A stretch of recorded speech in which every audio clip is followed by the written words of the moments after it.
Please rise for the Pledge of Allegiance. I pledge allegiance to the flag of the United States of America and to the republic for which it stands, one nation, under God, indivisible, with liberty and justice for all.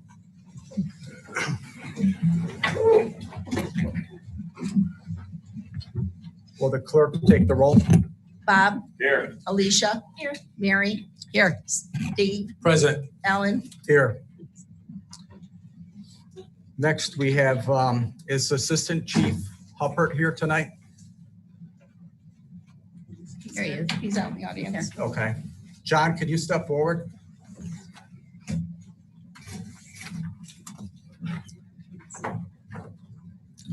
As many of you know, Assistant Chief Huppert has retired after 18 years as a member of the Dyer Volunteer Fire Department as of May 31.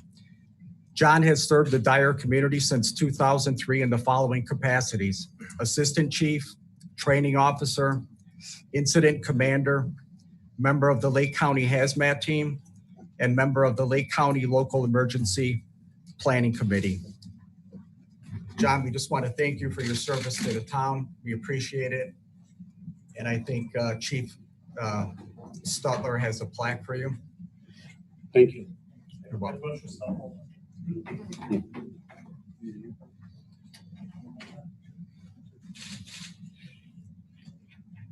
of all, I got a plaque from the town. Congratulations. Thank you. Next, we have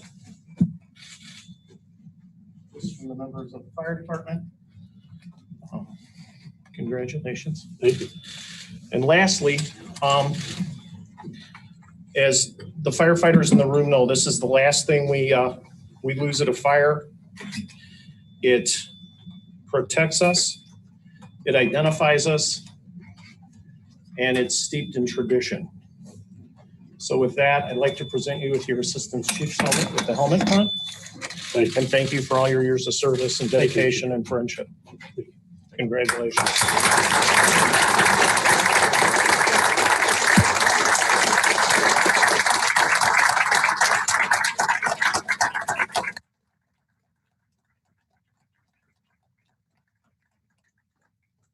Thank you very much. I'd like to say it's been a pleasure and honor to serve the community of Dyer and work with the members of the fire department, the police department, and the town council for the past years. Thank you very much. Thank you. Thank you.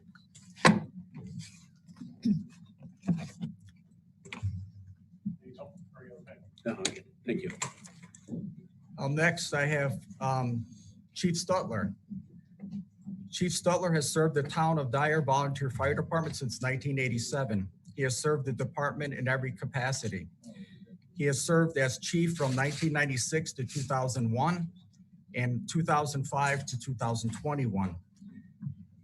Chief Stutler has brought the department great pride and has overseen many improvements, with the most recent being the completion of Central Park Fire Station. The department officially began operation from the new facility May 1st, 2021. As you know, Chief Stutler will continue to serve the community and the Dyer Fire Department. Chief, you could step forward.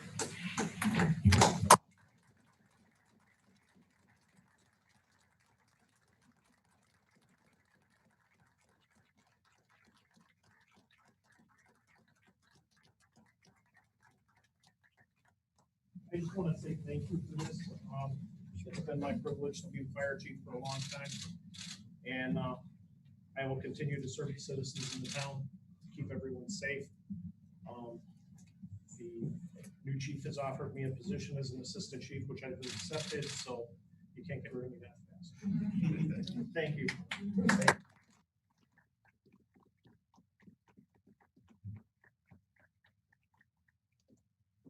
Next, we have the swearing in of the new chief, Joseph A. Martin. Chief Martin has been selected to serve as the town's first full-time chief. He has served with the Griffith Fire Department since 2004. He retired from Griffith as a captain. He joins the Dyer Fire Department after a national search. I don't have your resume here, but it's quite extensive. So Chief Martin, if you'll step forward, the clerk will swear you in.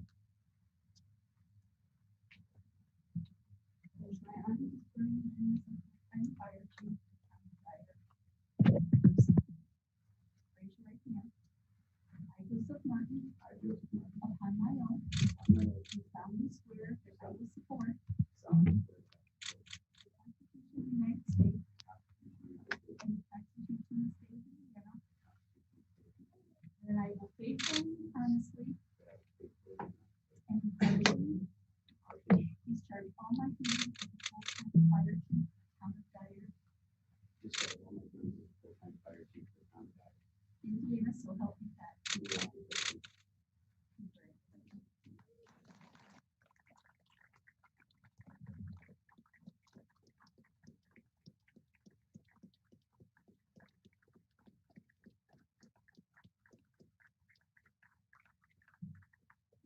Society is oath, and the notary is Tracy Bolsey, who also works with, she's the administrative assistant of the police and fire department.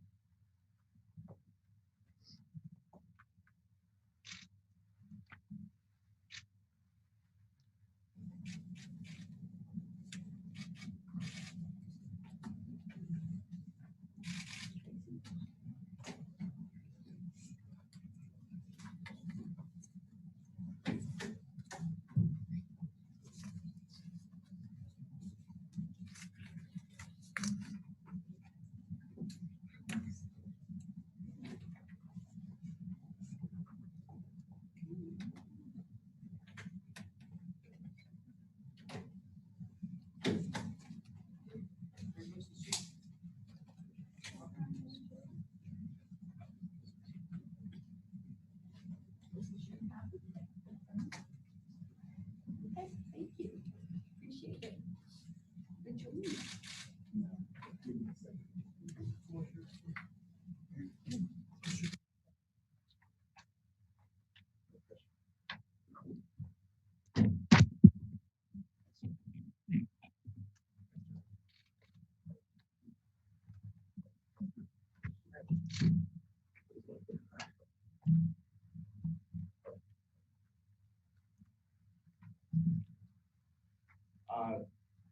I am incredibly humbled and honored to be standing up here as fire chief of the town of Dyer.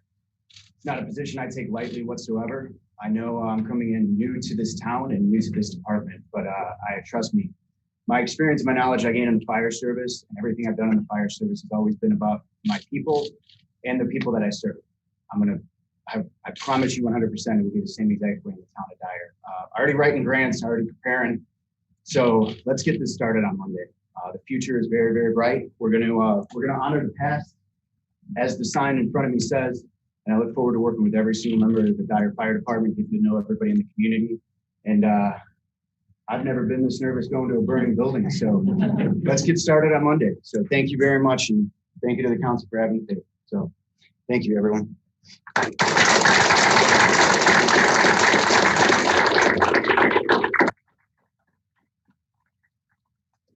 Next, we have a special recognition for Officer Smith and Officer Schauer. Councilman Starkey, want to take care of this?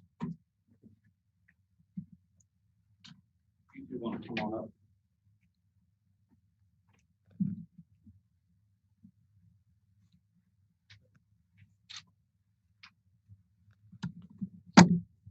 I have two letters, one each for Officer Smith and one for Officer Schauer. And then before I turn it over to Mr. Ferrero from Senator Braun's office, I will read the letters. The first two letters are from Senator Todd Young. First one, dear Officer Tiffany Smith, I would like to express my deepest gratitude to you and fellow Officer Zach Schauer for your heroic actions on the night of April 27th, 2021. It was brought to my attention that during a standard neighborhood patrol on that April night, you discovered a fellow Hoosier's home on fire. After swiftly calling the fire department, you took prompt action to alert the family of the danger.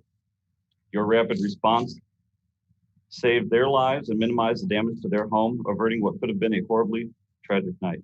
Your quick thinking, training, and commitment to keeping Hoosiers safe reflects well on the Dyer Police Department and police officers across the state. It is comforting to hear stories of police officers who exemplify the motto to protect and serve. Thank you for your courageous service to the people of Dyer and your continued service to the great state of Indiana.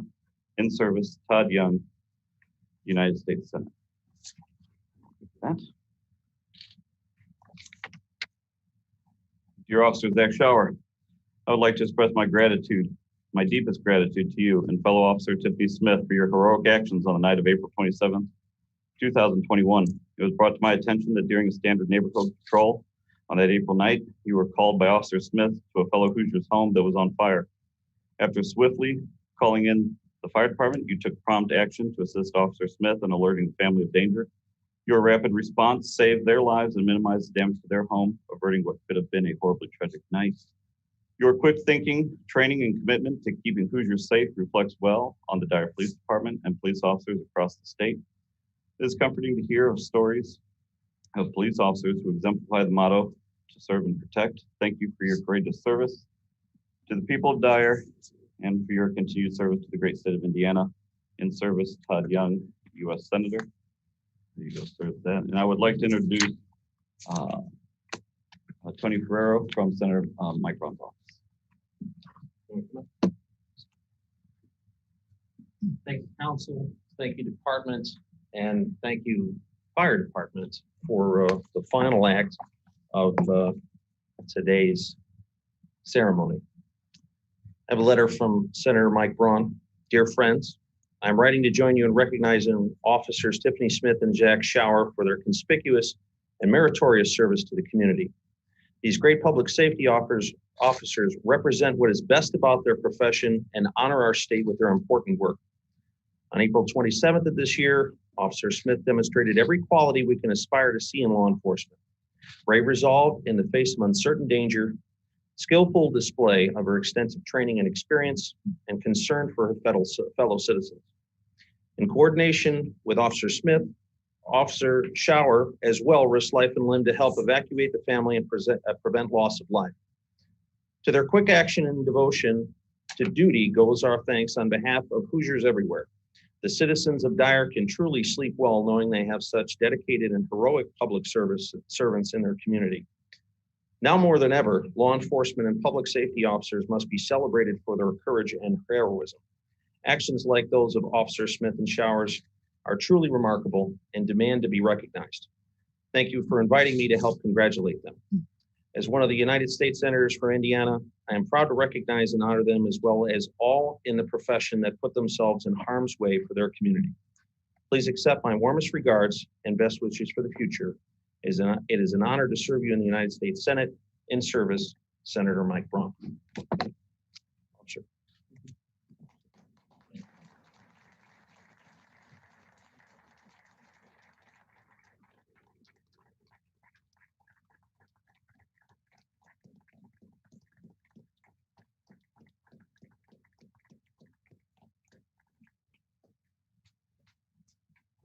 to you if you want to make them give a speech. I think they should say a few words at least. I'm gonna keep it really short because public speaking to me, I'd rather be running into a burning house fire than being.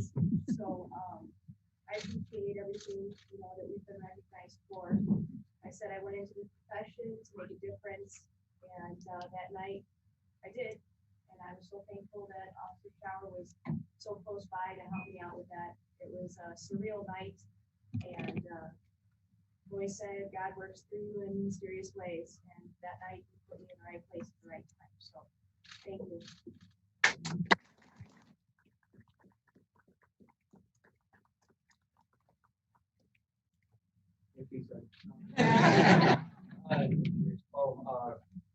I'm not really good at this stuff, so let's keep it short.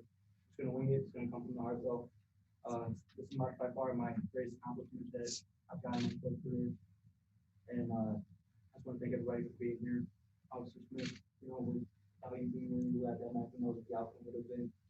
I want to touch on something else though. There was 2 other officers that responded. Sergeant Hendricks, you were there. Officer Gustafson was in the back. He also showed up, and you guys had a bigger role to play than what you guys know as of right now, but I'm going to explain it. So there's no doubt that we act off an impulse. I think twice about running into the house. And then while I was in there watching house folks smoke, we were escorting everybody out. I thought to myself, what's going to happen if this goes out? And then I immediately got a relief because I knew you two were showing up. And, just having that right there was enough confidence in me, to keep going and keep doing what I'm doing, because I know that if something did go wrong, you guys would have got us out of the house, and for that, I love you guys, man. You guys we have this bond of brotherhood, I want to thank the PD for the countless amounts of training hours that we put in. It's a great feeling to be in a comfortable situation and feel like you're in control. And for that, with all the training, that's amazing. Also, Sergeant Hendry and you post briefings, every single day, and you hit on almost every single topic. We run through scenarios constantly, and just your advice, your wisdom that you bring in, your leadership that you carry with us, you keep cool, calm in stressful situations where I don't, and you bring us all together, all these officers, and it's hard to do because we're young, we're aggressive, and you do a great job. And without this PD and the training and all the guys that we work with, and Tiffany being there, and this is amazing. This is such a great feeling, and I know you guys have my back, and there's no doubt that you guys would have responded the same exact way. So I just want to thank everybody for being here. Thank you guys. Thank you for the PD. Everything, you guys are amazing. Thank you guys.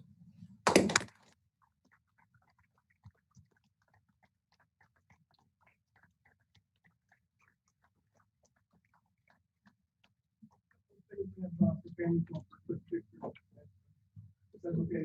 Yes, fine. To do that, or we should wait for the very end of the meeting.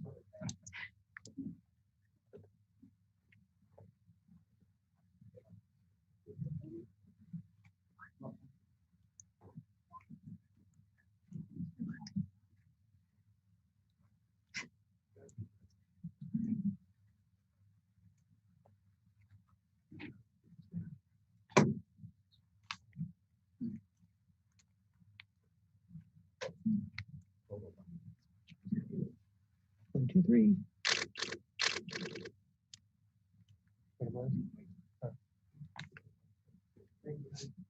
you. This is definitely their night, so I'm not going to bore it with words, but we couldn't say how proud we are. They exemplified everything Dyer PD is about. We're probably here to stand with these 2 tonight.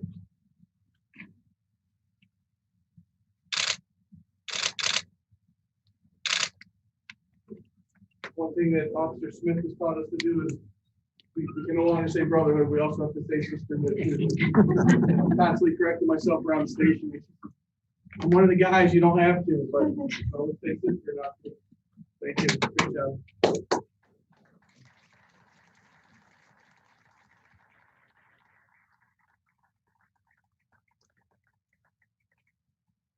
Andy Quinnell, would you like to step forward? Good evening. I'm here on behalf of your appointment, Brent Fraser, Oh, by the way, I want to thank you and the council for appointing Brent. He has been an invaluable asset to the South Shore Convention and Visitors Authority. 3 weeks ago, we passed a program basically that is a grant that grants every community within the South Shore Convention and Visitors Authority $20,000 to jumpstart their event program. Whether it's for fireworks, you have your Dyer Days this weekend, right, Mary? Yes. So, you know, whatever it is that you would like to do, we have a $20,000 grant. Basically, you're going to apply for it. We are going to approve it, and you're going to get this money. How fast?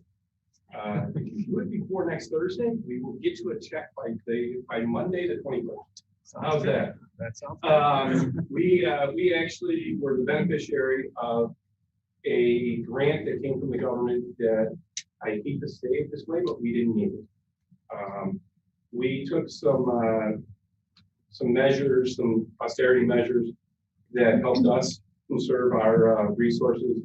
We ended up with a largesse that we thought the best way to take this money would be to turn it over to the communities within the South Shore Convention and Visitors Authority. So basically what we said is we're going to give every community in the region, if they apply for it, and each a tourism related event, we're going to give you 20 grand.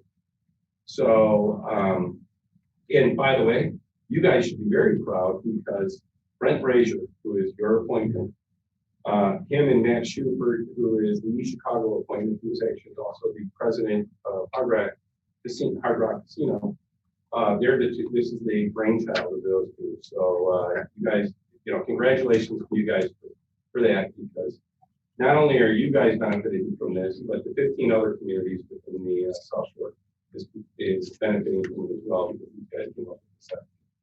So congratulations. Thank you, Andy.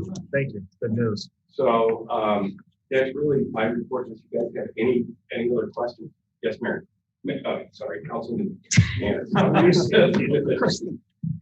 Andy, you know, it was really nice because Katie Holderby called yesterday to thank our Dyer in Bloom group because we reached out, or she reached out to us to say, how do you organize to make Dyer beautiful? And I told her, and she's been connected with Jerome Prince. They're hopefully going to join American Bloom as well. But they looked at our framework for the way we set it up. And she just wanted to call and thank you, but certainly that comes from right from the I convention center. appreciate that. I will make sure that I let her know. And that also comes from, I believe your daughter is a horticulturist or something along those lines, correct? Certified arborist. Okay. Are you, Close. you and I have discussed this about my daughter, who is really, but any other questions or comments? No, thank you. That's it. Grant. Thank you. Thank you. Thanks. Thanks. And get that in before next week, and we'll make sure that you. We definitely will. We'll do that. Thank you. Next, Lake Central Education Foundation, Louise Talent. Hi, Louise. And thank you very much for entertaining me this evening. There are a couple handouts and interesting to share with each one of you. As I'm walking and talking, the Lake Central Education Foundation started in 1996. We had some interest. There are several education foundations throughout in Northwest Indiana. Every school district does have an opportunity to have one. You guys, I'm talking to the fire for a couple of you here because, and I'll just do your copy in a minute. I was able to send a letter to you folks earlier on to let you know a little bit about what the foundation does, and that if it would be somewhere in the budget that you would help to provide a few dollars for the Education Foundation. Our teachers do write grants. Our grants are small. They're only $250, $300, $500 usually. You can see some of the things from the pictures in the white flyer that I provided show some of the things that the teachers are able to do that our school corporation can't always fund.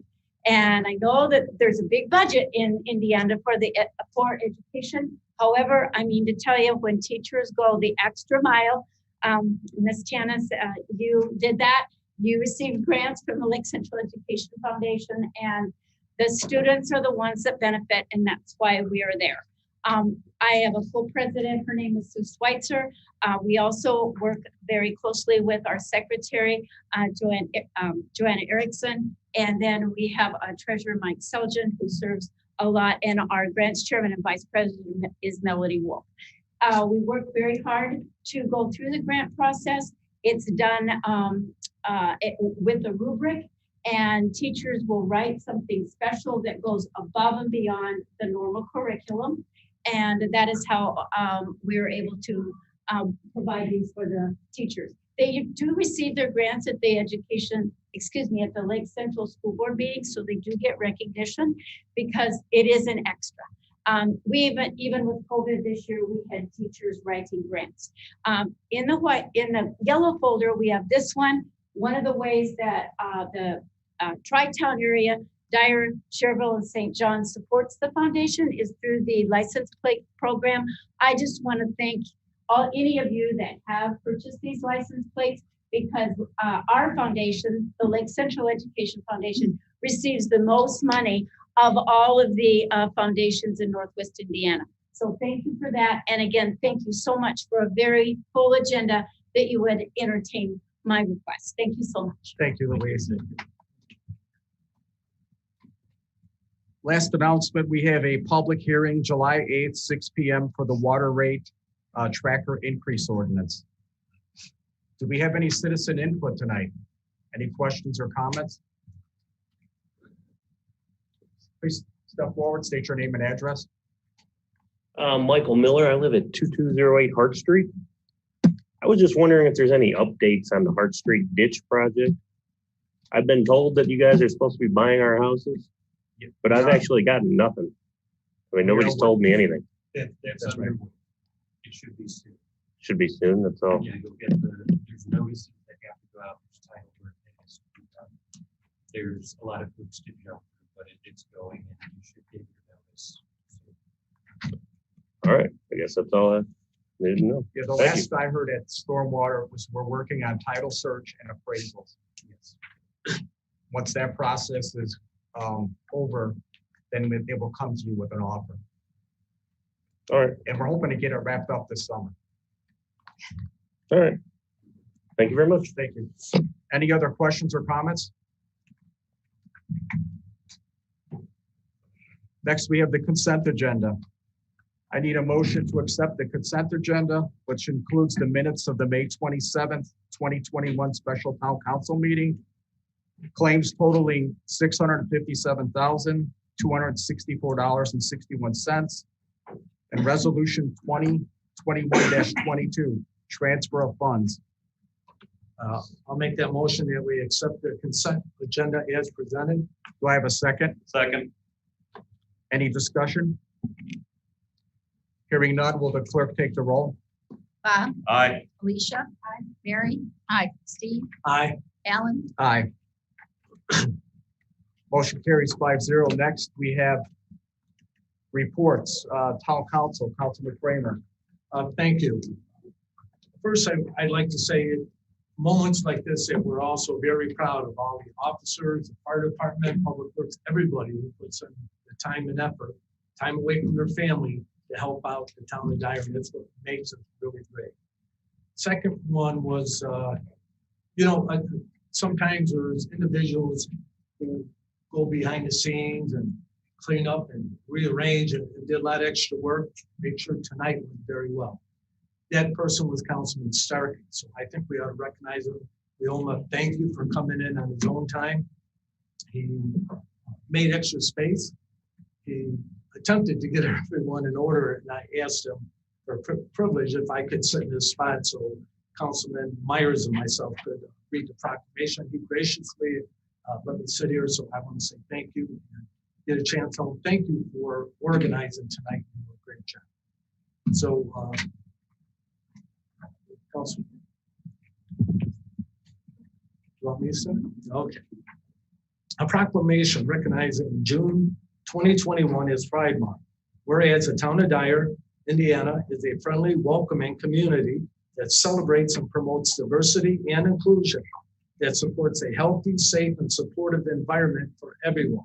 And whereas the town of Dyer, Indiana recognizes the importance of equality and freedom, and our nation was founded upon these principles, that all people are created equal, that each person has a right to life, liberty, and a pursuit of happiness. And whereas the town of Dyer is committed and dedicated to the acceptance of all of its residents, preventing discrimination and mistreatment based on sexual orientation or gender identity. And whereas the town of Dyer recognizes the LGBTQ+ communities of all ages and their contributions, which have strengthened and enriched this town and has helped our town thrive upon the rich diversity and contribute to the vibrant character of our town. And whereas the town of Dyer, along with states, municipalities, businesses, educational, and religious institutions across the United States recognize and celebrate June as the LGBTQ+ Pride Month. now therefore be it resolved that the town of Dyer, Indiana does hereby declare the month of June 2021 as Pride Month. I would like to make a motion to approve the proclamation. I'd like to second Any discussion?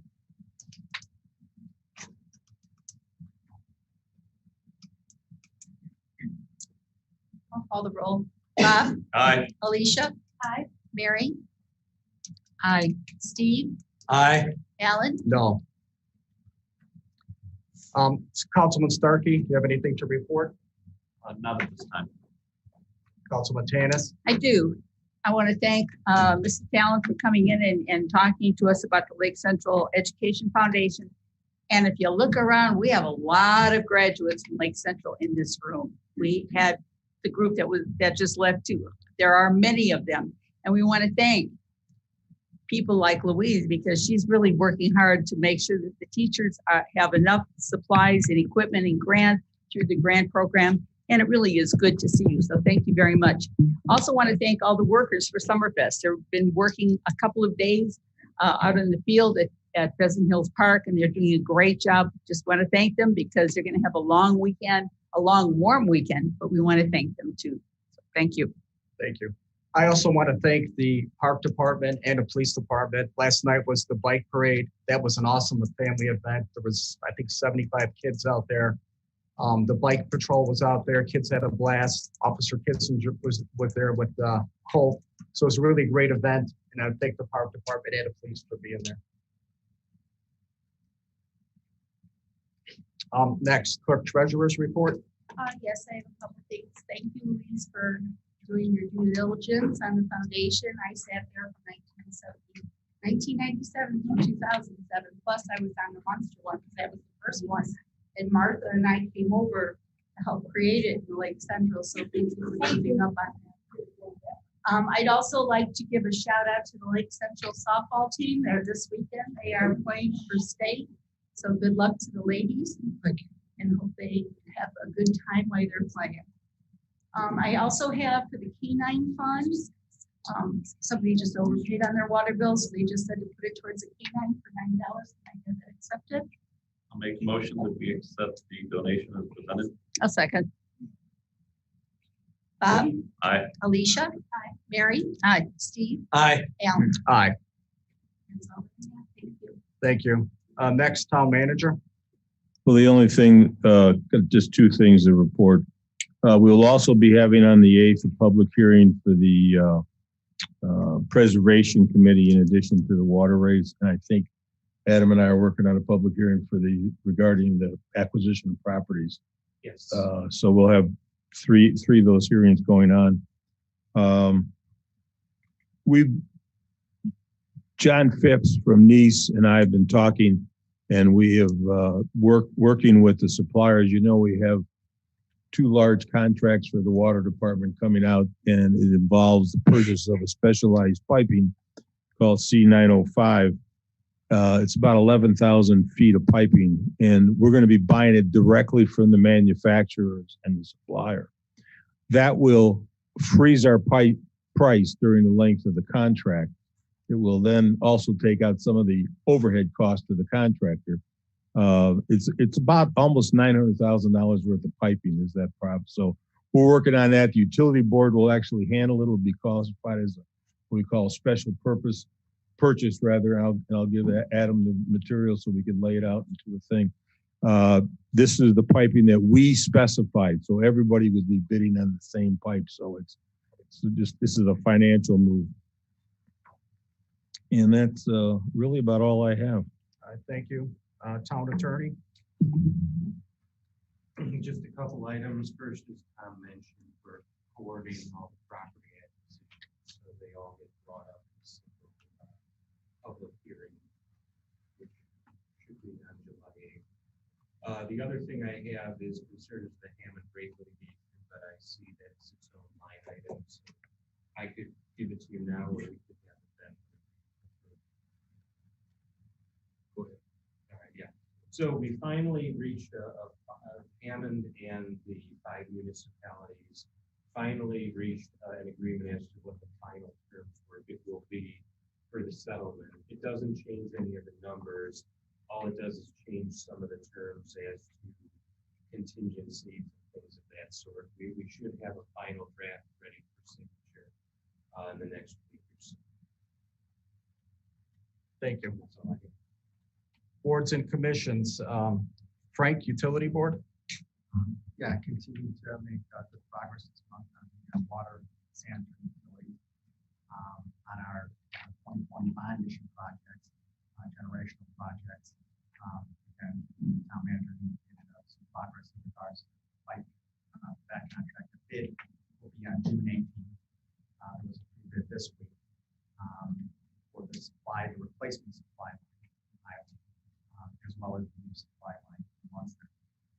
In addition, as the town manager indicated, in regards to just saving money on the pipe as well as locking that price, also should allow us to expedite the seat, which will allow that project to move along more swiftly, so we can avoid some concerns with climate weather later in the year.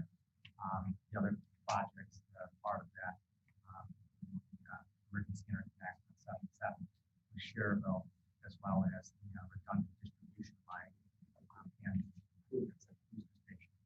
All of those, that work is on the way shop line, as I understand, are we all receiving parts and materials contract that they can actually work on.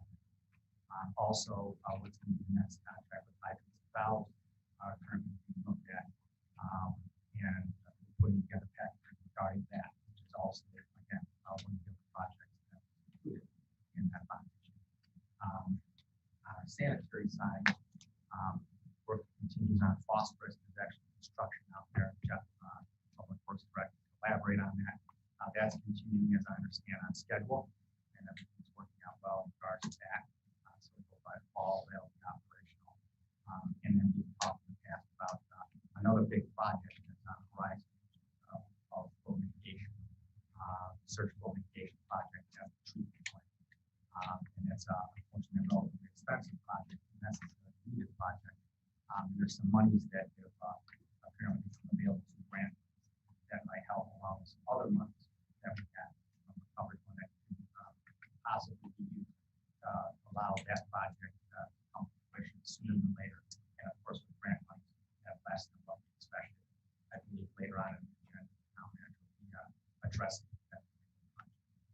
So again, lots going on, a lot of progress is being made, and that's going to continue for the months and years ahead of us. Thank you. Is there any update on breaking down the water bill for residents so they can see their actual cost? Yeah, I think technically we're capable of doing that. I think there's some formal discussions in regards to exactly how that would work. We're having discussions about it with the staff. Okay. So there's a lot of different moving parts to that. Right. So we made some progress on it. There's things done and decided regarding that. I'm sure I don't know. Okay, thank you very much. Next, department heads. Chief Hein, Police Department. Thank you, Mr. President. For May, we had 970 incidents with 61 arrests, 31 accidents, 265 citations, 295 warnings, 16 ordinance violations. We have received our drone and have began working with it. Had a little bit of exposure yesterday at the fest.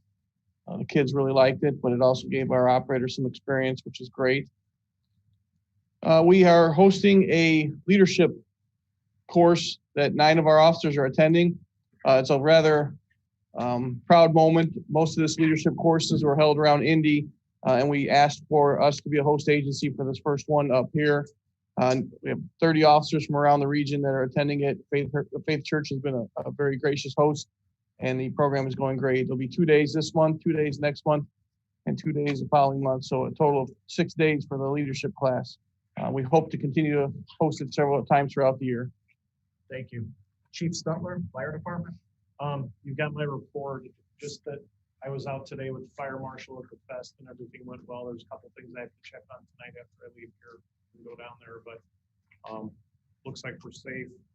I'll meet with fireworks people on Sunday night prior to the shoot. And other than that, that's about it. Thank you. Thank you. Mike, Parks Department. I announced last month that we awarded the Autumn Chase Park Improvement Project. We're still waiting for the federal approval. That's with the grant, with the Land and Water grant. So that's still on pace for July, and then the plan is to hope to start shortly after that. So most likely sometime in August. But that we are 9th park overall that we have an improvement project with, so which is good. Also, we had the bid opening for the next phase of the Central Park project. We had 3 bids overall.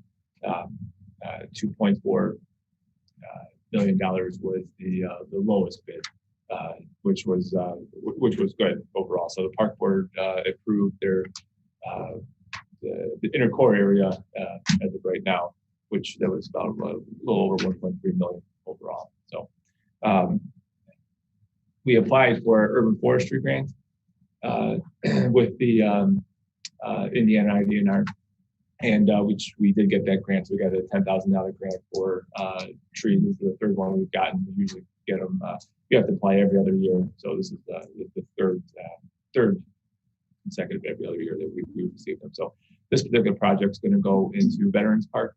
So they're going to get about 2.5 caliber size trees into there, which are good size trees. So Veterans Park is one of the parks that we have upgraded already. So with these types of grants, we've been circling back now to the parks that we have done and adding different kind of landscaping aesthetic. So that will be done most likely in the fall. That's going to tie in as well with some other landscaping projects. Autumn Chase will have a landscaping project, and most likely Central Park as well. And then June 1st, we did have our first community market. I think we had close to about 400 people, 500 people even kind of throughout from 4 o'clock to 8 o'clock. We have our next market next Tuesday from 4 to 8 over at Pheasant Hills Park. And then also on the park board side, there's some other projects that we're just starting up now for our next park improvement selected projects. And as we dive further into there, I'll bring those up. Okay, thank you, Mike. Jeff, Public Works. Just to elaborate on the phosphorus removal project. The electrical has been piping has been ran for water and piping services for that building has been installed. Concrete pad has been poured, so the delivery for the actual 5,400 gallon tanks that will hold the chemicals is supposed to be delivered sometime at the end of this month.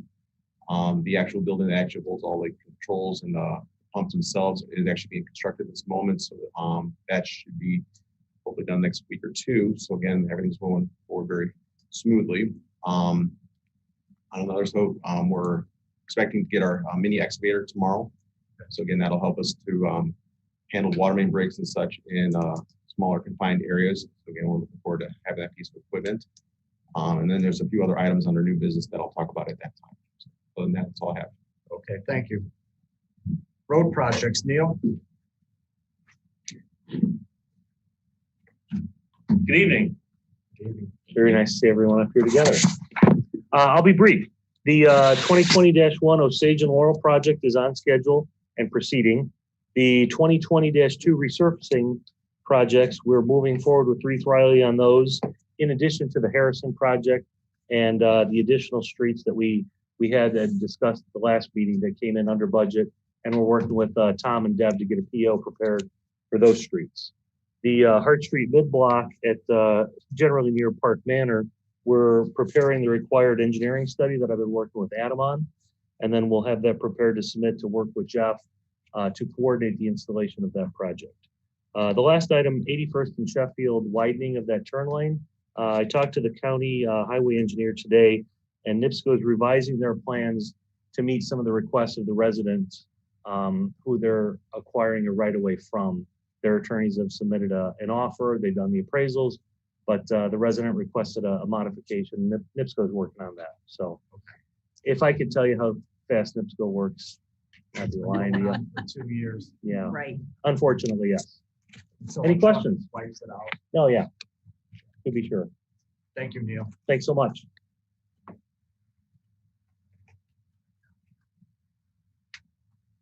Next, general orders. The Hammond Water litigation update. We're still waiting final documents. It should be coming very soon. Everything's been finalized. Okay. My thoughts are that on the 8th at that meeting, you will do the settlement documents, have the first reading on the tracker, which will schedule the public hearing, much like we do with an appropriation ordinance, and then we'll set a date for the final thing, and then you can consider that. So we've got most everything we need, and then of course we're still working with Highland and Munster. We've been meeting with them on location, primarily Munster on location of the main. I think we've got all the bugs worked out. I'm going to talk to Dustin about what needs to be done with their council. And then the last thing is just the transport fee. Okay. Thank you. Ordinance and resolutions. Ordinance 2021-12, amending the Town of Dyer Municipal Code, pool covers and fences.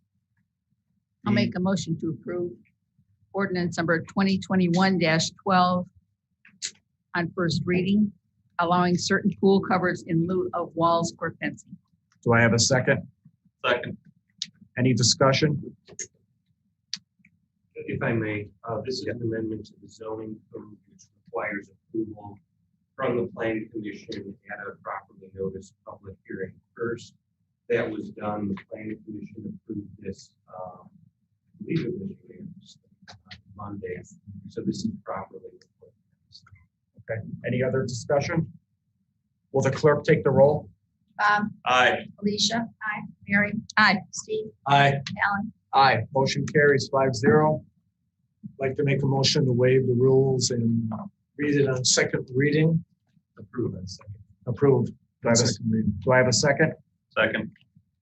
Any discussion? Will the clerk take the roll? Bob, Aye. Alicia, aye, Mary, Aye. Steve, Aye. Alan. Aye. Motion carries 5-0. Now motion to approve the ordinance. Final. Now we need the final motion to approve the ordinance. So moved. I'll second. Any discussion? Hearing none, will the clerk take the roll? Bob, Aye. Alicia, aye, Mary, Aye. Steve, Aye. Alan. Aye. Motion carries 5-0. Next, we have Resolution 2021-23, extending offer of employment to William Alcott as police chief. I'll make a motion that we approve resolution number 2021-23, extending an offer of employment to William T. Alcott as. I'll second that motion. Any discussion? Yes, Mr. President, the proposed agreement for presentation to Mr. Alcott is attached to this resolution. So that Okay. Any other discussion? Hearing none, will the clerk take the roll? Bob, Aye. Alicia, aye, Mary, Aye. Steve, Aye. Alan. Aye. Motion carries 5-0. Next, we have Resolution 2021-24, adopting uniform longevity pay policy for town employees with a break in service. Do I have a motion? I'll make a motion to pass resolution 2021-24, adopting uniform longevity pay policy for town employees with break in service. Do I have a second? Any discussion? This does not affect any current employees. It would be from this point out, should anyone leave beginning after we potentially pass this going forward. That's correct. So it will not affect anybody currently. It's written right. Okay. Will the clerk take the roll? Bob, Aye. Alicia. Aye. Mary. Aye. Steve. Aye. Alan. Aye. Motion carries 5-0. Next, new business, improvement to the cold storage building at Dyer Public Works. Again, I'll kind of describe the project that you don't mind. I will, it's basically a floor that's on the northeast corner of the complex. There's a cold storage building. It was constructed in 2009. And there was no floor put on at that time just to save money. Over the years, we've kind of utilized the horizontal surface for items such as seasonal things that we don't want to keep outside, but we want to keep protected from the elements. Over the time, we've realized that we would like to start stacking things vertically in that building. And unfortunately, without a solid basis, we cannot do that. That's the reason for a floor.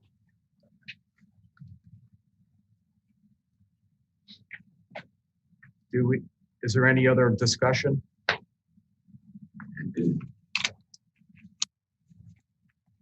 Tom, what action do we need to take on this? Okay. Do I have a motion to approve improvements to the cold storage building at Dyer Public Works? I'll make that motion. Second. Just to be clear, this is for Rex Construction at 82,000. Yep, 82,000. Any discussion? Will the clerk take the roll? Bob. Aye. Alicia. Aye. Mary. Aye. Steve. Aye. Alan. Aye. Motion carries 5-0. Next, we have the purchase of an additional tractor with snow removal equipment, including a rotary broom. So again, we're trying to add another piece of equipment to our fleet in the sense of right now we have roughly around 8 miles of sidewalk that we maintain during the winter, and that's not including the park paths and stuff like that. So we'd like to have a second piece of equipment so that way we can respond faster, or in case the other piece of equipment that is old breaks down. And at the same time, to utilize it throughout the year, we'd like to get the rotary brooms so we can sweep the sidewalks. And if I remember right, we did have mechanical issues in Yes. February with all this. Right. Okay. So again, we are going to keep the other tractor and we'll use that as a backup, or if things get where we need to have 2 out at one time, we'll use it. Okay. Do I have a motion to approve the purchase of a tractor from Shorewood Home and Auto in the amount of $39,033.99? I'll make that motion. Do I have a second? Any discussion? Will the clerk take the roll? Bob. Aye. Alicia. Aye. Mary. Aye. Steve. Aye. Alan. Aye. Motion carries 5-0. Next, we have Headworks and the Terrier Filterwork for the wastewater treatment plant. This is a project that we've been discussing for at least 6 years I've been here. We need to improve the flow, the capacity at the plant. Initially, it was going to be done with the use of what we call equalization basins. And we were looking at figures of about $9 million for that, plus the acquisition of a lot of land. Staff and these discussed options, and we've come up with a different proposal, and that's what we call the Headworks and the tertiary filters. Headworks is obviously dealing with the stuff at the beginning. Jeff can get in all the technical parts if anybody needs to go to sleep. And the tertiary filters are at the back end of the plant. But this will improve our CSOs and some of our other problems that we have. The problem with this has been purely the cost. I've been working on different alternatives. Recently, we've come across, I believe, a unique opportunity. As I discussed, I think at our last meeting, the use of the rescue plan that now I'll qualify this. I had indicated that our preliminary allocation was going to be about 3.3 million. I heard today that the state has not finalized those things because there's an issue whether or not townships are included. So some of those things may end up changing. So we're not going to know what our allocation is until we know. And the state has at this point not accepted the money from the Treasury because they have a limited amount of time once they get their hands on it to get it out, and they haven't resolved this issue with township. Regardless of that, we're going to get over $3 million. We have talked, Debbie, the clerk treasurer's office has prepared documents that show where we've lost our revenue, and that's one of the priorities that you can use this money for. The balance of the money can be used for a variety of different purposes, infrastructure being one of them. I know there was some anticipation we were going to pave roads like crazy, except roads aren't included in the infrastructure category. The act calls for what they call transformational types of projects. Well, we're replacing a 30-year-old system, and that's going to be pretty transformational in the sense of we're going to set the next generation plus up for less problems at the plant and I think better service to the residents. Not that anybody will notice it, but it's like we do with everything else with the sewers. It's not very glamorous, but it is very necessary. So I've laid out a plan for you. We're preparing the grant, the grant documents. It's about an 8-page grant. I filled out a survey today. It's kind of describing the project. Utility board will be handling this if you kind of pass your approval on it.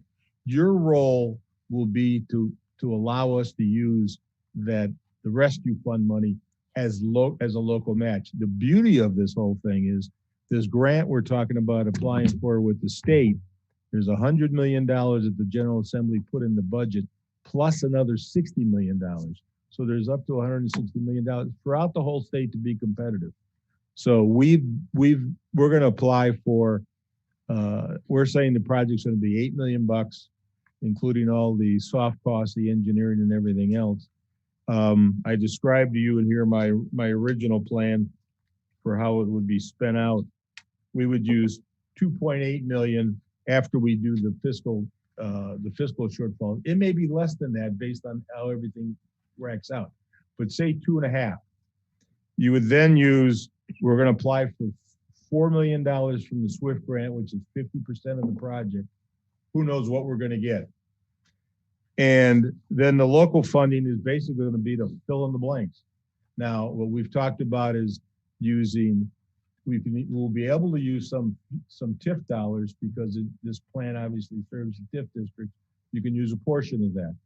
We can use improvement funds, and the sanitary board is looking at possibility of a bond issue for some of these improvements, which was always in the plan for this stuff. So it's kind of a work in action, but that's kind of the way we're heading.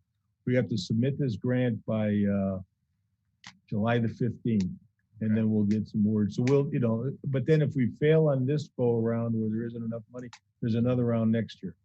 The good news is you have to have the money obligated and spent by 2026, and that's the same time as you have to have the projects done with the rescue fund. So it just, to me, it's just too good a deal to pass up. That we can get this thing funded at 40, 30, 50%, whatever it is, good for Dyer. Because it's a project that you're going to have to do one way or the other. So let somebody else help us pay for it. And it's one of the few times you're able to use federal dollars out of a grant to match another grant. You normally can't do that kind of stuff, but they're allowing the rescue funds to be used. So that's all I've got. So if there's any objection, we will continue along that way. If you object to it, just let us know so we can steer clear of that. If we agree to it tonight, we still haven't had a dollar amount set in stone. No, you have a concept. Okay. Any other discussion? Do I have a motion to use some of the rescue funds for the wastewater treatment plant upgrades. I'll make that motion. Do I have a second? Second. Any discussion? Hearing none, will the clerk take the roll? Bob, Aye. Alicia, Aye. Mary, Aye. Steve, Aye. Alan. Aye, motion carries 5-0. I have, under any and all, I have some business. I would like to have somebody on the council here make a motion to reinstall the hearing impaired signs on Quinn. We've had some issues there, and basically the public works director is following the book. So in order to get these signs back up, I need a motion from the council. Need council approval basically to put the signs back up. That's government for you. So moved. I'll second. I think an explanation needs to be, so it isn't the government for you. The signs that we're talking about, whether it's hearing impaired, handicapped child, children at play, or those kinds of things, all traffic signs, regulatory, informational, and everything else is regulated by the Manual and Uniform Traffic Control Devices, which comes down from the federal government and is adopted by all the states, including Indiana. For some time now, there's been a discouragement, and based on empirical studies, that it doesn't really help, is to get rid of these kinds of what they consider to be unnecessary signs. What I told Jeff, as I have said, if we're going to put a sign up that does not meet the manual, then the council needs to take formal action. So there is a documentation that there was a discussion and that the council ruled in favor of it. Same thing holds true when you put up stop signs that don't belong there because they don't meet warrants or do other kinds of things. So it is necessary. And that part is government because it's a liability issue. And the manual is created so that no matter where you go, a stop sign is a stop sign. And it looks the same and does everything else. So, I mean, I know it's easy to say, flip it off. It's just government interference and stuff like that. The manual is there for a reason, and primarily the reason is driver safety and being able to keep things consistent. That's all I got to say. I have a motion and a second. For supporting reasons, has there been a request from a resident for these? Yes, there has been. That's all. Will the clerk take the roll? Mr. President, I think you stated Quinn, I believe you're meaning Squire. Excuse me, Squire, yes. Yeah, we'll need to amend the motion. Okay, I need a motion to, Who made the motion? I will happily amend my motion. And I will happily second it. okay. Will the clerk take the roll? Bob, Aye. Alicia, Aye. Mary, Aye. Steve, Aye. Alan. Aye. Motion carries 5-0. Any other business? Do I have a motion for adjournment? Motion. I have a second? Second. Voice vote. Voice vote? Aye. Meeting adjourned. Take a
The roll.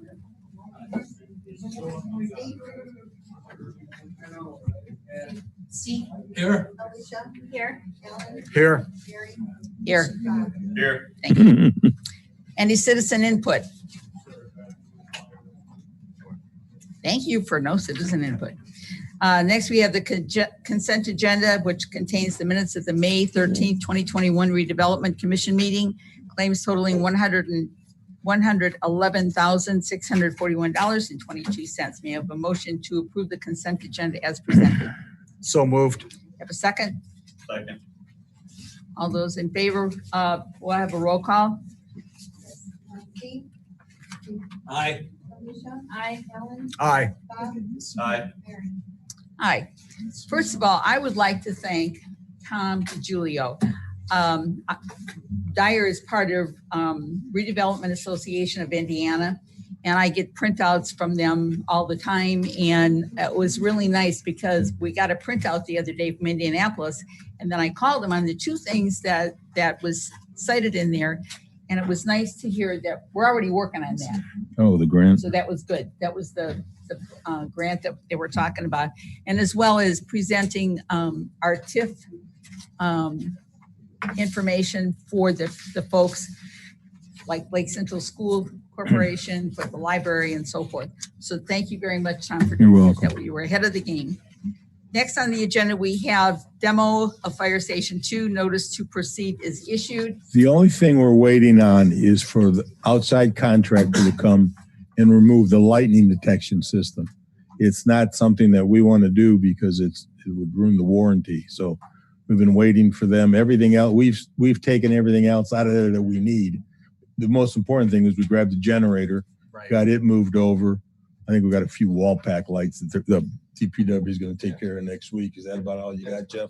But the key is this lightning, and Mike has been working on that, trying to get them moving on that. But it won't take long to come down once we get started. Do we have a time frame of when they might get to work on it? I'll call you the day after they're here because we'll be sure that they're.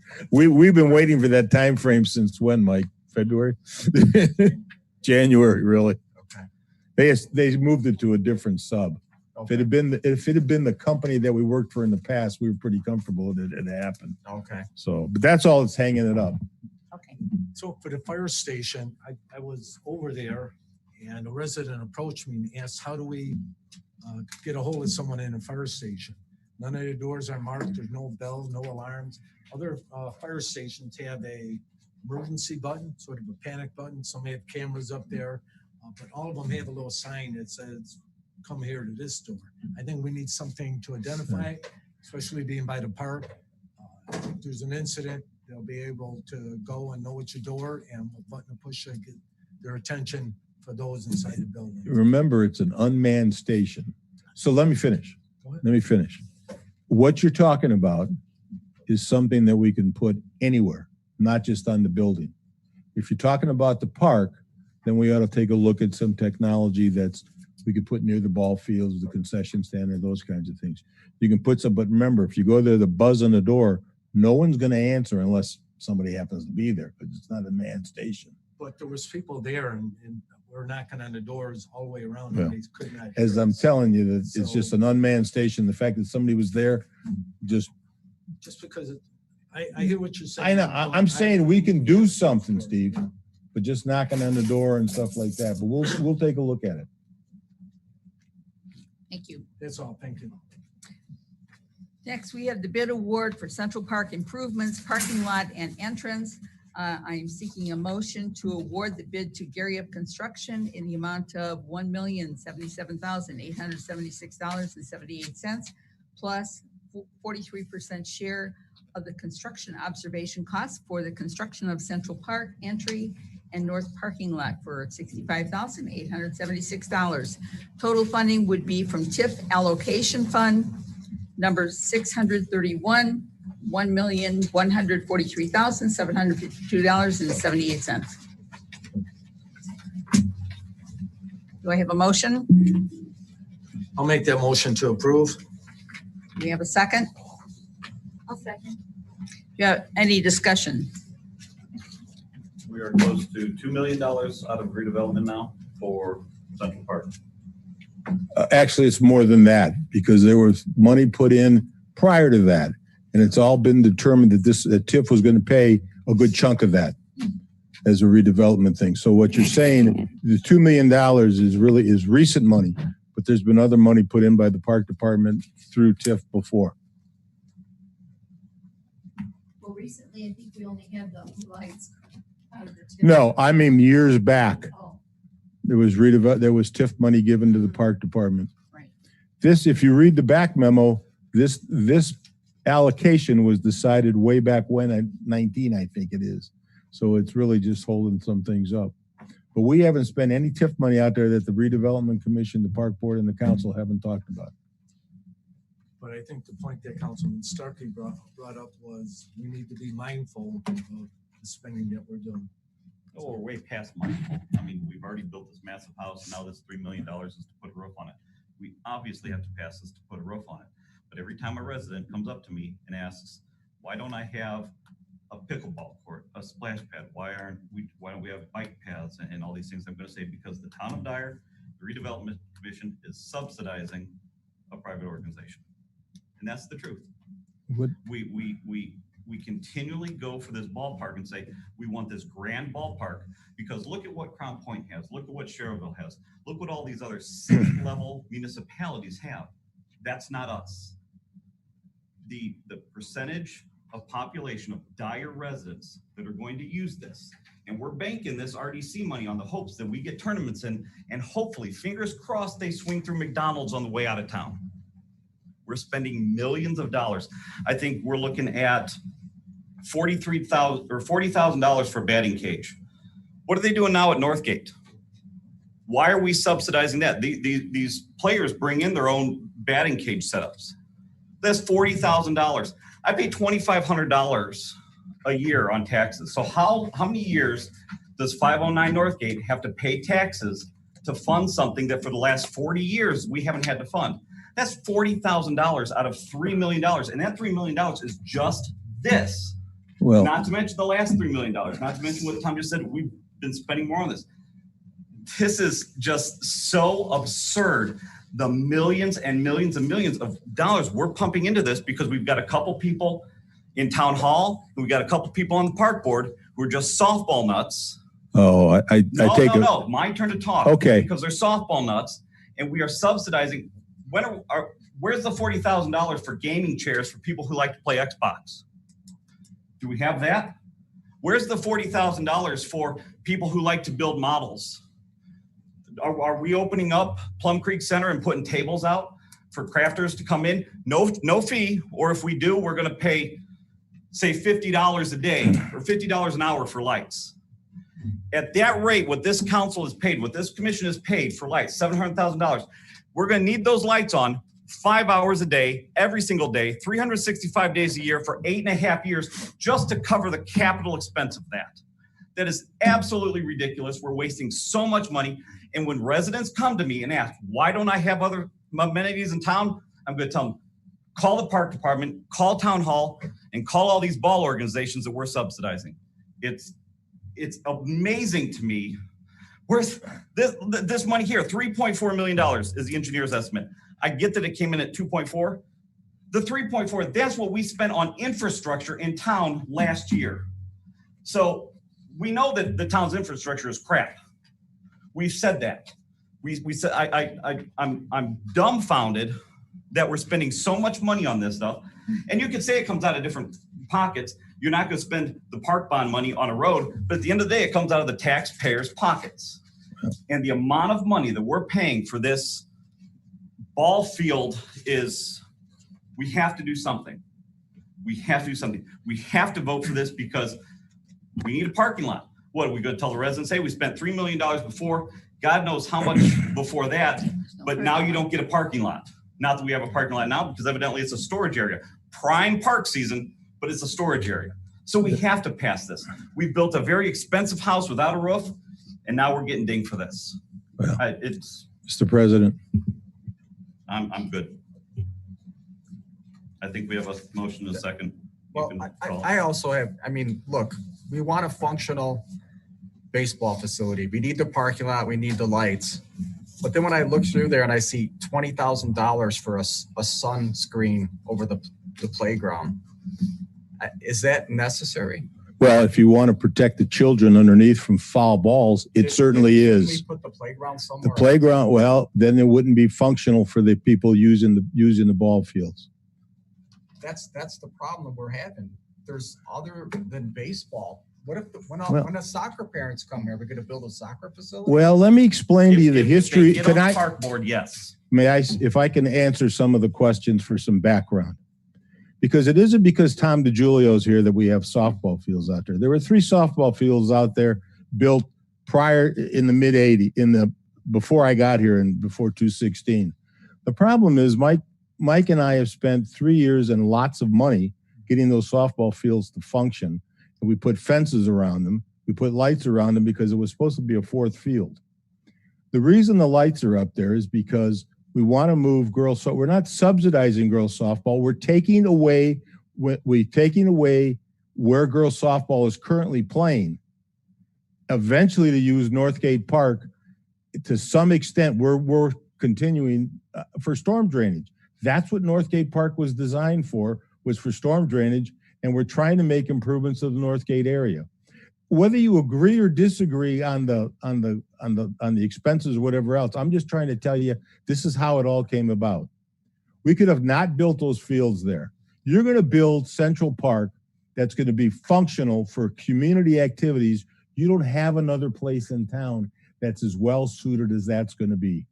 And the need to build a large parking lot is for exactly what you would be doing this weekend with the fest, fireworks, and all kinds of other activities you're going to have out there.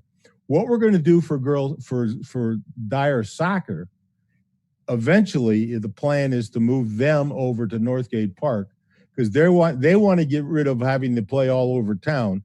Right now they're at the park. If nothing ever happens at the south end of the park, they could play there. But the master plan that was considered by the town over the years, I'm just trying to implement a master plan that was 90% approved before I walked in the door. So I take a little offense that, because softball nuts around here, look, I'm just trying to do things right. And if you want to build ball fields, you had 3 ball fields. Guess what? Hardly anybody used them because they were garbage. Okay? And now you've got ball fields that people are looking for. You want to get the league going. We're going to run tournaments. We're not going to make tons of money on tournaments, but we're going to be able to have activities there. But you're going to also enhance the rest of that park. It goes back to why did the town of Dyer buy that park? Somebody decided some years ago to buy that 72-acre park to have a central facility, hence the name Central Park, I gather. But it's a community. It truly is the community park that you've got. Because Northgate isn't. Northgate is a small park. It's got it's got a better use. At least parts of it has a better use for storm drainage, storm retention, and stuff like that. I don't think anyone's upset over the whole larger project. It's the small things when you see we have to have an AstroTurf warning track, or I saw there was one. It said one batting cage $40,000, and I thought at one point they were asking for 8. That just sounds crazy to me. It's not 40. It's $40,000 for the batting. Mike, is that right? $40,000 for the batting cage itself, and none of the warning tracks are turf. The only thing that would be turf would have been the bullpen area. Okay. Yeah, and the reason for that is simple: maintenance. Yeah. Because a bullpen gets abused and they become worthless if you don't maintain them. So AstroTurf fields, people are finding saving them tons of money on maintenance costs and everything else. And this is a thing where you're not going to have somebody out there taking care of that stuff. And you don't want people getting hurt, quite frankly. Right. You want them to be able to use those facilities. Well, then there was also the issue of the statutes and the landscaping. Is that necessary? We can take them out. And that's the landscaping and statues. These are statutes. These are small. I mean, those are the kinds of things that somebody thought at some point in time made it a little nicer. We can scale it down as much as you want. That would be very nice, but the point is it worth the cost to all the residents? And I don't think it is. Well, let me explain where TIF money comes from. It does not come from the residents. It comes from businesses that build in the TIF districts from the increment, hence tax increment financing. It's the increment in the assessed value. So none of Mr. Starkey's, none of Mrs. Tanis's property taxes come to the TIF thing. It's for businesses that are being developed in there. We're fortunate that this redevelopment commission isn't paying out everything in bonds and has no discretionary money. You've got discretionary money to do these kinds of projects, and Central Park is in the TIF district. Well, it's just in a small area. It's up. I'd understand that, but it's not permitted under current TIF law. That was an old TIF area. So they're not paying higher taxes, just a piece of their taxes is coming to that. And in many towns, they're really talking about residential TIF in many parts of the state. But my point is TIF generally, not by exception or a few cases, is a business, is a tax that comes from the improvements that businesses make on undeveloped or underdeveloped property. Okay, and so it's an advantage. People would like to be able to have TIF dollars like you've been spending on doing stuff, both for infrastructure and this kind of stuff. So one of the problems is the park board. We have two members there that their focus is baseball and Central Park. When I go to those meetings, and I wasn't at the last one, they're just laser focused on baseball. I don't even think they could find another park in town. Well, and it's a shame because when we interviewed the last member, he had all these great ideas about, he was going to wanted to put up these Christmas trees around Pheasant Hills and have the businesses sponsor it like St. John does. I'm like, that's a great idea. Take it and run with it.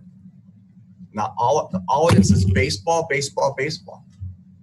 Well, those are your appointments. You can't blame me for that. Yep. And we're really. Well, I admit I voted for that guy and made a mistake, but Okay. the other guy didn't. Well, and he smarts off to the council people at that meeting. That guy's got a serious attitude. You know, as far as like the other parks and stuff, all the other parks that our plan since the beginning to Central Park's obviously different.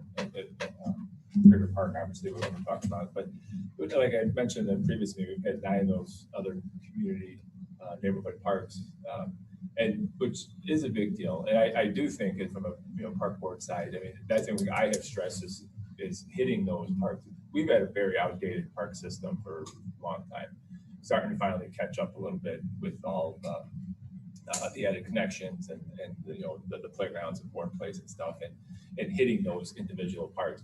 I mean, there is a plan to hit all those parks, and to add a pickleball court, and we've talked extensively on the splash pad, and that stuff will happen, but it's just when it will happen, and when we're working with Robinson, and when those projects are their turn, and when they're up.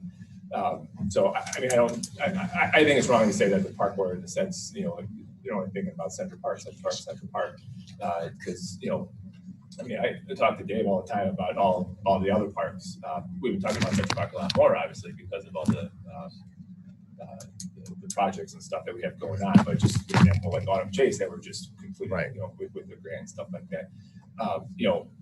Being outdated with a lot of those parks, there's still a way to go to update those parks first until we start, in a sense, adding Central Park, like Tom had said, been there for a long time. And I got pictures. I can show you pictures upstairs. I mean, the first day I started, there was waist high weeds out in those ball fields out there. Right.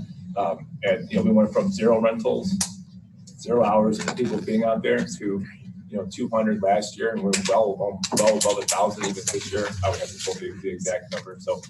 And Central Park's just not, obviously we talk about Dyersville softball, but it's just not Dyersville softball. We're talking about our own programs, rentals, tournaments, the Dyer Fest, the Fall Fest that we run, all that stuff.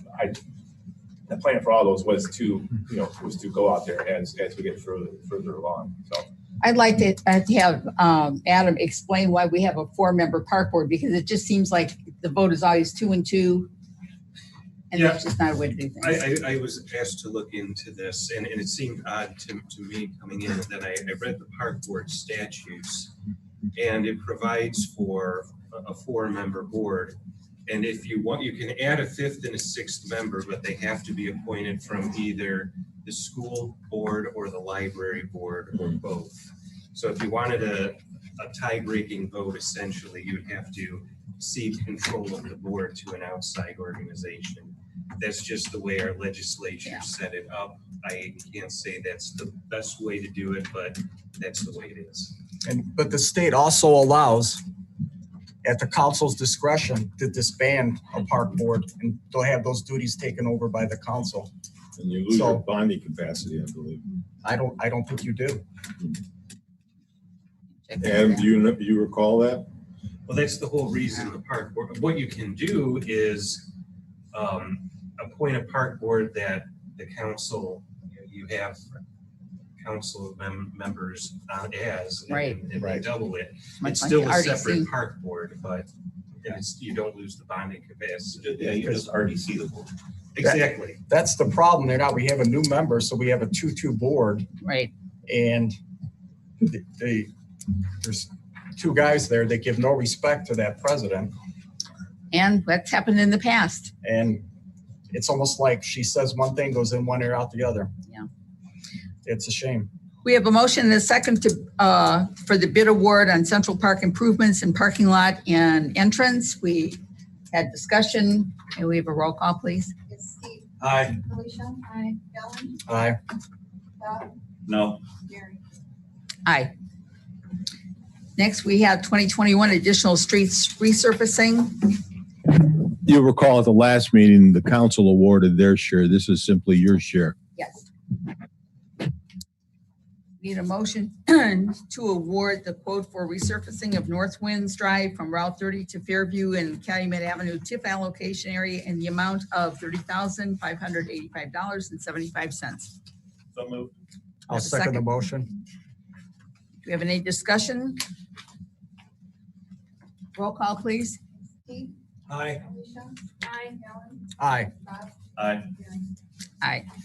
5-0.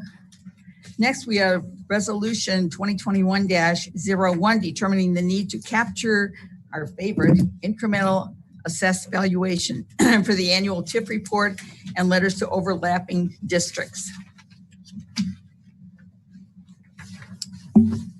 One of the things that I don't think people really, and I'm glad that you explained what TIF is exactly and how to use it, because we're working on a program to let all of, not only the town council members and the RDC members know, so that they understand what TIF and how we can use it.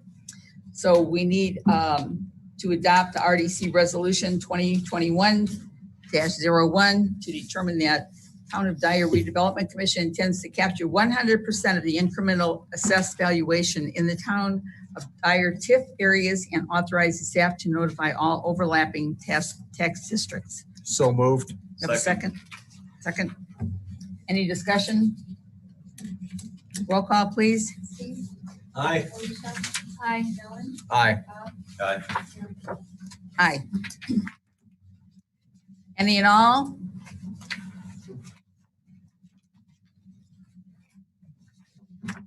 Yeah, no, I think we're doing the study session. that would be citizen input. Oh, okay. You want to wait, you want to do citizen input now, or you want to wait till the study session? Whatever you already called for. Okay, go ahead. Yeah. They said they'll wait. Oh, you want to wait? When the music stops. Do you have a motion for adjournment? Motion. Second. All those in favor, voice vote? Aye. Thank you. Now, Next, we have the town council work session. Would you like to speak now? You can come on. I've been sitting we're patiently the inviting you whole to time. speak. Hi, I'm John Moy, and this is Wayland Young. We're at 2530 Hart Street. Recently, we actually didn't know, well, sorry, it was not that we didn't know. I didn't know that we were not allowed chickens, and I did get a warning for it. They have been removed from the property. They are now in unincorporated Dyer. We are asking if we were able to get a grievance or some way we can figure how we can be compliant. I know that these ordinances are based on some of the lots that are smaller here. Right. I'm on Whitaker Acres, which is 2¼ acres on my own self. I have over 50 trees on my property. I mean, we have possibly everything you possibly think of. These trees were, these chickens were actually given to me as a gift, I believe 4 months ago. In Inglewood, I was helping a lady and I actually pulled her out of a house fire and she bought me 6 chickens. My 3-year-old daughter loves them. I have 5 children. My 3-year-old daughter loves them, and then I ended up buying more. And my chickens are not like the normal farmyard They're very friendly. chickens. They're special chickens. They're really, really friendly. We get to a point where we actually took pride of our mini homestead, I should say. We spend close to $500 to $1,500 a month locally on hay, feed, and stuff like that. We just are trying to figure out how we are able to be compliant. If we were able to keep it, if we were to get variance of floating zone, anything that is possible. Yeah, I'll let the town attorney address this because we've had this question brought to us before, and I'll let the attorney talk. Yeah, I mean, essentially this boils down to a policy decision. You guys would have to change the ordinance. This isn't really a matter of the zoning code. It's a matter of the public health code at 684, section 6-84. The town code says it prohibits people from keeping farm animals, and it includes chickens in there. The county zoning code, and I know this because I argued a case to the Indiana Court of Appeals that addressed someone keeping alpacas under the county zoning code. And the county code has a provision in there that allows for a hobby farm, which says that if you have so many acres you're allowed to keep up to X number of such and such farm animal on the property. And chickens were one of the ones that were allowed, rabbits, geese, ducks, they even had goats, but there was a larger acreage requirement for that.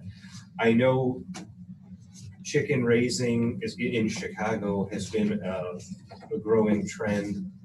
And if the town wants to allow for that, it would have to pass an ordinance amending this, but I could draw something up that mirrors the county code to allow for a hobby farm. Can I add a question?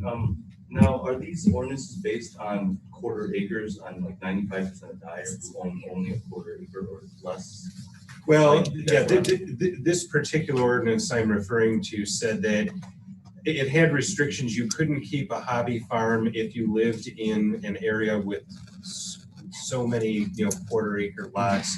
However, if you had a lot of such and such an acreage, you could keep, but below what would be a normal farm, you could keep a hobby farm of up to X amount of animals of certain kinds on it. So I have the ordinance. They gave me a warning. I didn't do anything like large or anything for my chicken coop. I just basically converted my shed and I just put a few pallets up and chicken wire. I mean, it's actually really beautiful. Even my neighbors, they all love it, except for maybe the one from Big Hall. I mean, obviously. But my neighbor, Mr. Ross, who lives directly next door, his mother just passed, and he was just saying, he was like, this is actually relaxing, they would say. It looks like a museum. I did a really, really good job on it. I mean, wood's expensive, it's the price of gold. So we tried to use the pallets as much as we could. And then with my chicken run, I did not, I guess I did not know, I had to do the permits, Mr. Don, Boldy. Yeah, told me, and I told him I'll take it down right away. But it wasn't nothing like, it wasn't a major project. I put one pallet up, another one on the side, and some chicken wire. And that's, like, I mean, it looks nice. My neighbors, none of them complained about it, like I said, except for that one. But within my property, like I said, I do have 5 different types of grapes. I have every mint, every spice, every vegetable you can possibly think of. tomatoes, cucumbers, strawberries. I have over 7 apple trees in the middle of Dyer, you know, like, and I would love to keep, you know, as much as I possibly can. And as much as the stigma for chickens being smelly, bad, and it's really not true. You know, we basically, I actually have a farmhand that stays on my, like, he's actually a buddy who lives with me. I took him in 7 years ago. His father passed away because he has no family.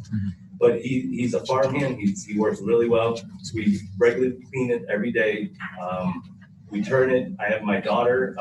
I teach the children responsibility to turn the stuff, feed them. I mean, it gets to a point where it's heartbreaking that we have to get rid of them. And like I said, we complied, and now they're in unincorporated Dyer. Right. But we would like to bring them back home. I think the question, we could work on an ordinance. The problem is, like, you're on a large lot. We have to adjust it because for smaller lots, how would we work that out? That's something we'd have to figure out. I mean, yeah, as of now, you can't keep farm animals at all. What I think we do is we amend the zoning code to allow for hobby farms. Right. And that way, if you don't meet the standards for a hobby farm, you can petition the BZA for a variance. Because we were going for a homestead and all that other stuff. And, you know, I got neighbors that are like, hey, don't worry about them. But, you know, we were trying to be compliant. Right. And then the simple fact that they're like, you know what, try to see if you can get a Jaguar mountain lion that's not considered a farm animal, but also consider a pet, you know, like maybe they'll like a 20-foot boa, you know, in my front yard. That's something we can work on, because we've had other people bring this to us that want chickens. I know we have a lot of people that keep bees in town, so it's something we need to look at. Can I say something? On a daily basis, I feed close to 9 people a day. They're family, friends, neighbors. Some of my neighbors are not gonna cook, and they're 65 years old. And I don't mind, and this would be something that would help us a lot. Chicken eggs are, I guess you know, 5 times healthier with vitamin D. And you actually have a neighbor very close to you that had the chickens in their yard, and they had a rooster, and it was horrible. Yeah. I just want to say something. I do own a chicken farm, but it's in Chesterton. It's not in Dyer. And I have to back you up on the fact that they're not a nuisance. Ours don't crow. We don't have any roosters. They don't crow. They're not dirty, unless you don't keep up with them. So that's something that you'll have to consider, that there has to be some kind of cleanliness thing in there. I do the whole chicken bath, the ash bath with the tire. Yeah, so do we. So I have 56. I mean, we get to a point where we were trying to study as much as we can, because we consider them pets as a family. Also my children they're not too. like any red or brown like regular chickens. They're actually really, really like specialty chickens. Like people are asking me to take them to Lake County Fair to show them off and everything else, and I'm just like, I just want to keep my chickens. You know, like, that's the reason. Well, I agree with you. I think they're a great pet. I like them better than my cats and my dog.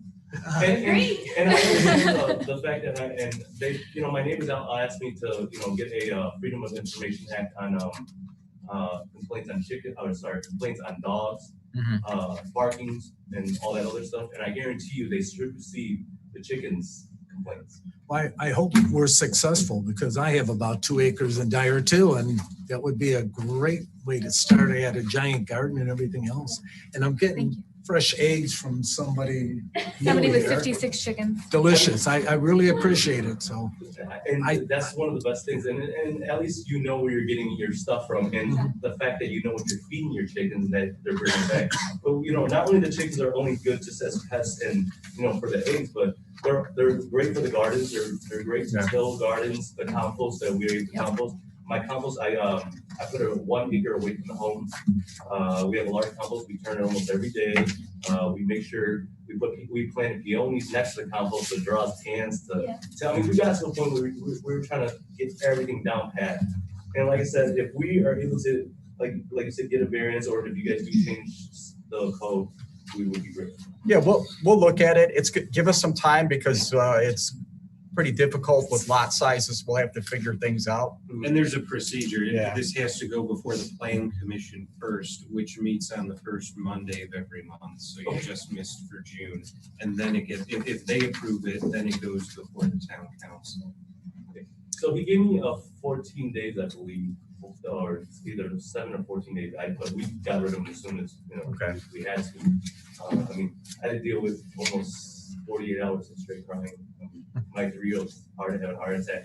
She changes the water, she gets the bread out, changes the hay, it's a daily thing. And now it's stepping away. And now I have our 93-year-old grandma living with me. It's one of those things where I don't see her smile until she gets the chicken, and now we don't got it. Well, give us some time. We'll take a serious Thank look you for at it and coming see what in. we can do. Thank you. Yes, Thank you. Thank you, guys. Thank you. Thank you. Next for discussion, I have ordinance, well, there's no number yet, but it's establishing a historic preservation district. It's just for you guys to discuss, and you're gonna have a public hearing, but did you bring this up? Or Yes, I did. why don't you give everybody some background? Well, I spoke with Indiana Landmarks, the director, about taking the Myers Castle property, which also includes the Osterman Memorial, and making that would become part of this district. And basically what it does, it gives the, it's like another board that oversees this property other than the Plan Commission. It's just another option there to help us try to preserve this property. If I may, Mr. President, I spoke with Brad Miller from Indiana Landmarks this morning after I wrote the draft that you have here in the packet, and he outlined how the process will work. So rather than approving a motion similar to what I have here, you would just create an ordinance setting up the commission, creating a commission pursuant to IC 36-711.319. And that doesn't need to be noticed. You can pass it as an ordinary ordinance. And then you make your appointments. The Indiana Historical Society will give you its list. And once you get the commission together, then you have them review the landmarks in town and come up with a list of what will be sort of a comprehensive preservation district for the whole town. You can let them know we'd like it to include Myers Castle and the Osterman Monument. They have a register, I forget what it's actually called, but it's a statewide survey that was done a few years ago. And they would just pick every historically designated place on that list in Dyer. And then they would submit the list to the council to be noticed for public hearing. And then the council would conduct a hearing on what to include in the district. Citizens can have their input, and then you would vote on what the district actually is. So this is a 3-level process, so to speak. So the first step is to actually create the commission. Create the commission. So a question, if you continue, because I believe this was talked about in the past, and the property owners weren't in agreement because it would limit what they could do. And I believe their other argument was it would make it much more difficult to sell. So I don't know, maybe we should talk to the property owners, but at least find out what, if there's any impediment to what they can do to their property, if they're happy with it. I don't want to be arguing with them. Well, we the don't, property owners. we wouldn't have any legal authority to prevent any sale or anything like that. Yeah, But- I mean, there's always that concern about economic impact. And creating the commission, it's essentially like creating a trust without funding it. You create the commission, and then the commission will recommend what to put in it. And then if a particular property owner doesn't want their property in it, you can always exempt them when it comes time to draw the lines for the district. So I don't know if I would necessarily let those concerns stall the appointment of a commission, but it's all how you want to do it. You can consider now before you create it, or you can create the commission, then consider what you put in the district. It's just, yes? I have a question though, but with the historical committee like that, they would have a say-so of who's purchasing that property have a say-so in it, correct? No. Only what they would do with the property. Well, yeah, only if they ask for a variance or if they seek to change the use of the property, a rezone or a variance or something like that. Then it goes to the historic commission before it goes to the plan commission. The plan commission just decides generally, is it beneficial to the area. The historical commission will consider specifically, does this preserve the status quo, and or will we allow the development with minimal interference? That's what the historical commission would address. I'd like to see the Historical Society be part of that. Well, by statute, the Dyer Historical. Yeah. So yeah, and as you can see, it's a 9-member commission, and it's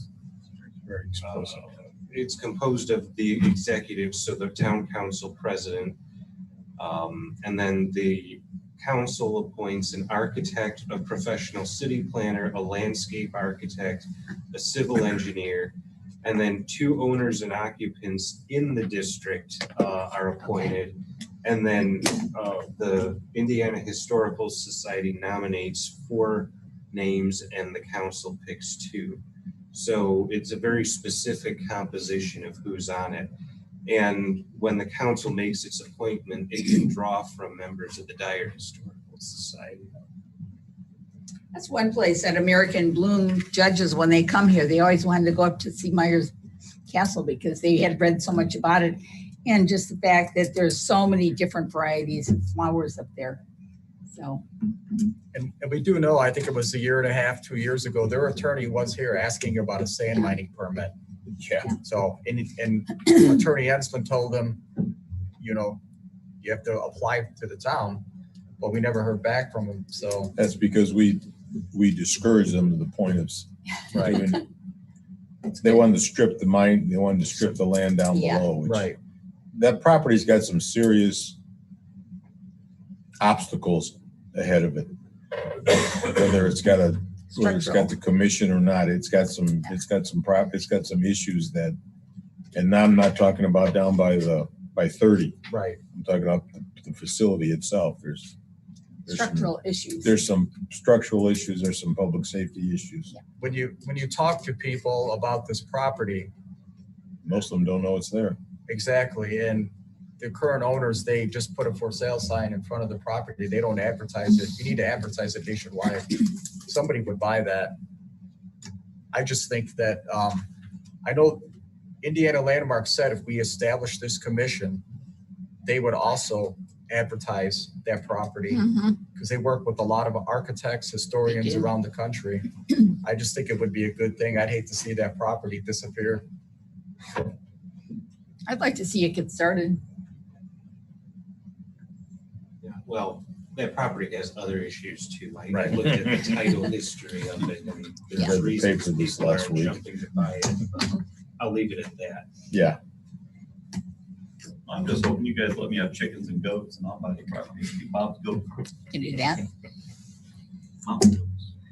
Yeah, We've done some research talking about chickens, not goats, but chickens. We've gotten some other communities.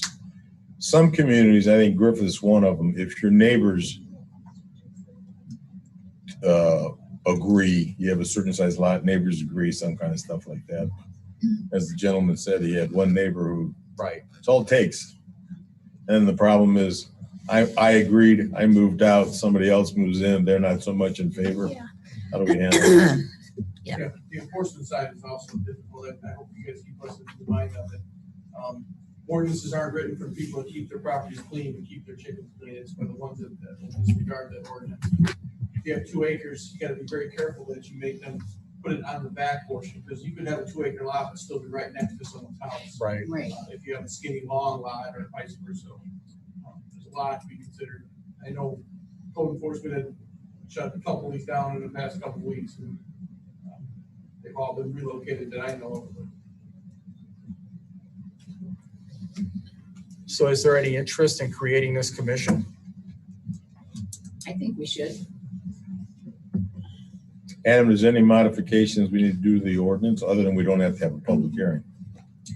To the. To the one you drafted. Yeah, I created a modification that I sent out this afternoon. Okay. So that would be the one we voted. All right, we'll put that on the agenda in July and you can go from there. Okay.